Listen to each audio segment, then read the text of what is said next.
Ben, en travaillant ici depuis 15 ans, en fait 5 ans, je me suis dit ben, comment réunir les Camerounais ou des personnes d'origine camerounaise et comment trouver le bon moyen pour les réunir dans une église.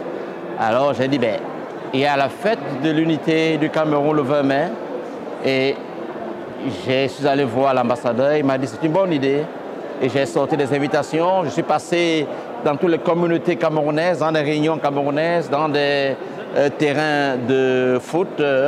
J'ai invité, j'ai parlé avec les Camerounais et la première édition, il y avait un monde fou et l'ambassadeur a dit vraiment c'est une belle idée. Mais l'année passée, il y avait plus de 200, 300. Hein? Ouais. Et je crois que c'est un travail de longue haleine. Il faut contacter les gens.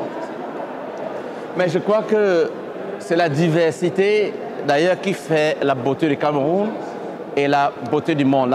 L'unité dans la diversité. C'est parce que nous ne sommes pas unis qu'on peut vivre. Et je crois que si chacun, là où il est, fait un effort, le Cameroun sera un pays grand. Donc l'unité est un thème qui touche le monde entier. On doit être unis, n'est-ce pas, pour offrir le meilleur à nos enfants et à tous les Camerounais. Ben, c'est facile, ce que je suis en train de faire, ou bien ce que je fais depuis 10 ans, unir les Camerounais et leur parler de la paix. Quand il y a un veillée camerounaise en Belgique, à Bruxelles, c'est moi qui célèbre et je profite de là pour passer un message de paix. Et la paix commence d'abord par la petite cellule familiale, ensuite au travail, ensuite dans la vie associative. Ben, c'est facile à comprendre. Nous sommes Camerounais et il y en a, n'est-ce pas, qui ne travaillent pas pour l'union des peuples, qui travaillent pour eux-mêmes, qui veulent d'abord se servir. Or, on est là pour travailler pour le bien de la communauté. Et je crois que c'est le mot, c'est le mal de notre pays et le mal de l'Afrique. Le dialogue, c'est d'abord le premier pas pour la paix. Pour qu'il y ait la paix dans un pays, il faut d'abord aller rencontrer les autres, se mettre autour d'une table et parler. Donc je crois que c'est une belle stratégie d'aller rencontrer les peuples, écouter les besoins des peuples, les demandes des peuples et après réfléchir pour les solutionner. Je crois que je suis dans un quartier où il y a plus de musulmans. La première des choses que j'ai faites, c'est d'aller d'abord dans la mosquée, aller chez mes voisins musulmans, me présenter et dire « j'ai besoin de vous connaître.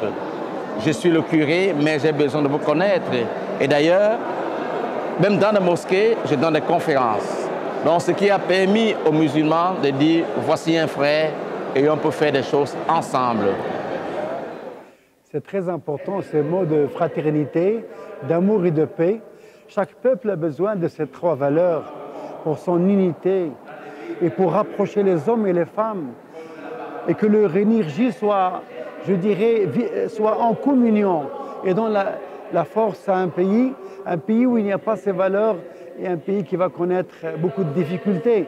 C'est important pour moi l'amour. Les gens s'entraiment entre eux, les gens vivent la paix, chacun sème des grains de paix et que la fraternité soit leur devise quotidienne. C'est important.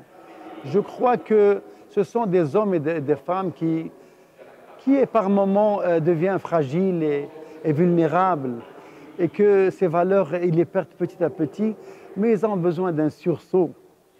Il faut que des hommes et des femmes les encouragent à revenir à eux-mêmes et à reprendre le flambeau de l'amour, de la paix et de la fraternité. Ce n'est pas une question de, je dirais, de peur ou de trahison, c'est une question de fragilité et de faiblesse.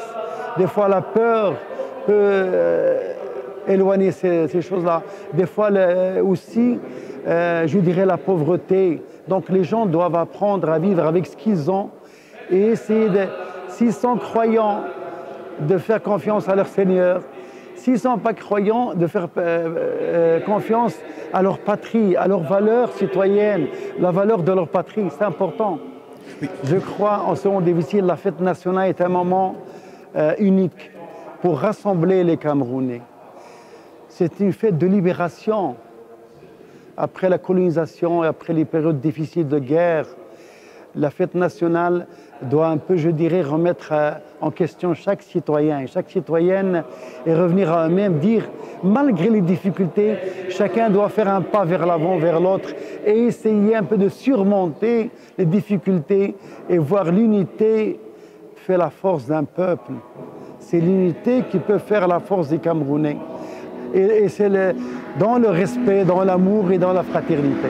Merci Imam Jamal Habab Achiche, imam de Molenbeek, ici à Bruxelles, en Belgique. Je vous en prie.